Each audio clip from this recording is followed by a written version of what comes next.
শত শত ইরানি ড্রোন ছুটে চলেছে সরাসরি ইসরায়েলের দিকে। ভিডিও ছড়িয়ে পড়েছে সোশ্যাল মিডিয়ায়।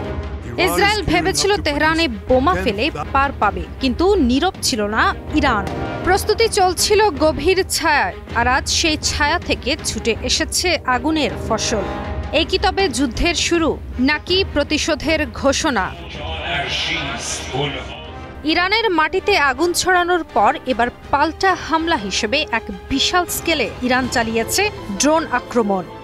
ইসরায়েলি সেনাবাহিনী নিজেই স্বীকার করেছে ইরান থেকে ১০০টির বেশি ড্রোন তাদের দিকে এসেছে। এই ড্রোন হামলা সরাসরি অকুপাইড প্যালেস্তাইনের উপর পরিচালিত হয়েছে, তবে বিশ্লেষকরা বলছেন এটি ইরানের প্রথম পর্যায়ের জবাব।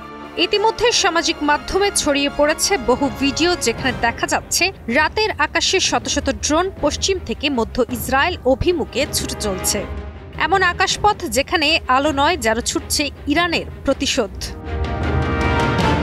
এ বিষয়ে ইরানের সেনাবাহিনী প্রধান major general Abdur Rahim Musavi জানান, তাদের শহীদ সহকর্মীরা যে পতাকা হাতে নিয়ে দাঁড়িয়েছিল তা মাটিতে পড়বে না। তিনি জানান, ইসরায়েল ইরানের একাধিক সামরিক ও বেসামরিক স্থানে আঘাত করেছে, আর এখন ইরানের হাতে রয়েছে প্রতিশোধের দায়িত্ব। তেহরান স্পষ্ট জানিয়েছে এই প্রতিক্রিয়া শুধু ইসরায়েলের জন্য নয়, যারা এই আক্রমণের সহযোগী তাদের জন্য। আর প্রতিটি শহীদের রক্তের জন্য রচিত হবে জবাবের নতুন অধ্যায়। ইরানের এই পাল্টা আঘাত এসেছে ইসরায়েলের ৫ দফার বোমা হামলার জবাবে। সামরিক বিশ্লেষকরা বলছেন এটি ইরানের প্রথম ধাপের জবাব। বিশ্লেষকদের মতে ইরানের এই পাল্টা আঘাত কেবল একটি সামরিক পদক্ষেপ নয়, এটি একটি পরিপূর্ণ কূটনৈতিক বার্তা, যেখানে বোঝানো হচ্ছে প্রথমত এটি একটি নিরাপত্তা নীতি, যেখানে প্রতিটি হামলার জবাব দৃঢ়ভাবে দেয়া হবে।